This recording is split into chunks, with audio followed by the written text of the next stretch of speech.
Here we are, guys. All right.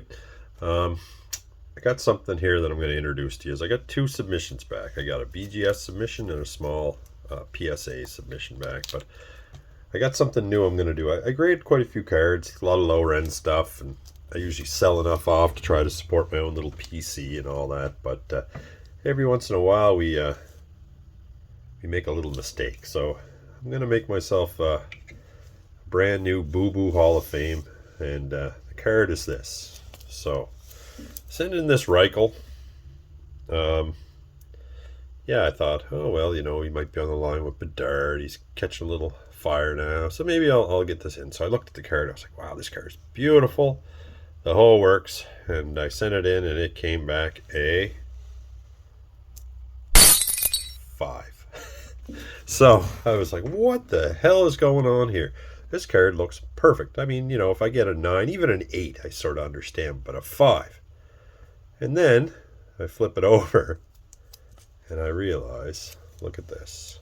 Let's see if we can show. Look, there's literally a gouge through the entire width of the card back here that I hadn't even noticed. It's like a gigantic scratch through the back of the card, right through the numbers. You can't even read his season totals there at the end. So what I'm going to do is because, I won't even get the $25 I paid to grade this, or $30 I paid to grade this thing back. I'm going to make myself a little Oopsi Hall of Fame. So our first induction into the Oopsi Hall of Fame, whenever I get one, I'll bring these cards out and I'll put them in the background, is 2022 Upper Deck Lukas Reichel. All right. That's just to remind yourself to look things over. There's our first induction. Hopefully this won't grow, but I have a feeling it will.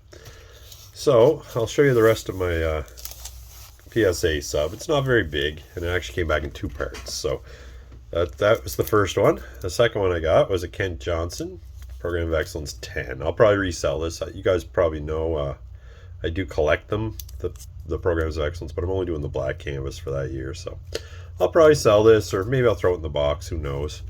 And then we got our Stuart Skinner, who kind of fell off, but it came back at 10. So hopefully the oopsies won't happen. We'll talk about it at the end. But anyway, got a Stuart Skinner 10, which is, he kind of fell off a bit. I think they're down to about $55 or $60. But this one here I'm really happy about. This one came back on its own because I had it double graded. And I had the auto graded because it looked good. I think I'm going to start doing that. It's an extra $10, but whatever. And it's a 10-10. Population 1. Chandler Stevenson, 2-time Stanley Cup champ. So here we are. Take that all day long. That's it. And then, now, this is my favorite stuff to get back because I'm doing the Program of Excellence and I'm doing them all in BGS.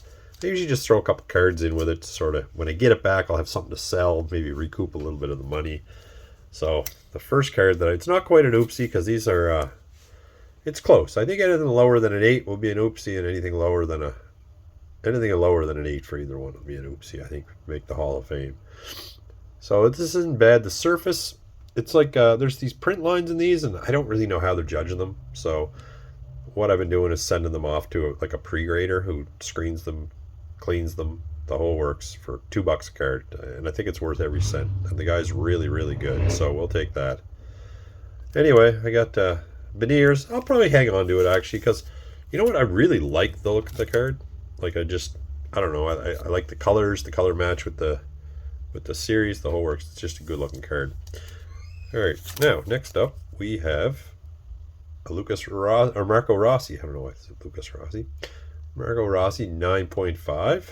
I'll probably sell this. I don't really have any intentions of keeping it. I just kind of threw it in. It was brand new product when I sent it, and we'll take it. And then we have Kent Johnson, came back in 9.5. I'll probably sell this too. Maybe I'll trade this to someone. There's been a few Columbus Blue Jackets collectors kicking around lately around my local card store. And then, now the next 5 are all PC cards, and I could not be happier with how this turned out. So, I got the 3 that I needed to complete the 2021 Program of Excellence set. So now I'm completely done. This is the first year that I'm completely done, all in BGS. This is Joe Thornton. The only one that's well, I'll show you at the end, but not came back at 9.5, which I'm super stoked about. I don't like the subgrades are cool to have, but I don't really care that much. It's really about the look for me. And then we got Ty Dellandrea, Program of Excellence, Canadian boy. We're in the old A. Came back at 9.5. The corners came back a little wonky, but the rest of it looked really good. And that's the only thing that kept it from being a 10. And the last one was Thomas Harley, 9.5. So the only one that I have is Tavares. That's not a 9.5 from that set. So that completes that set. So I'm super stoked. I'm not going to actively grade I don't know, I might. I'm so weird. I might not actively grade one, but we'll see. See how that goes. And then I threw a couple in that were for this year's set. So first one was Marc-Andre Fleury, black canvas. Came back at 9.5. Super happy with that. And, man, I've had good luck. We got ourselves a 10. Can't even say his name. Gadjevic? Johan Gadjevic. Black canvas 10. So, super stoked about that. Alright, guys. Like I said, we're just getting super close to 500 subscribers, and actually just got a message from YouTube that they're gonna let me monetize some of the channel once I hit 500. So don't forget to subscribe, and hopefully that'll be the last Oopsie Hall of Fame there. Thanks, guys. High honors.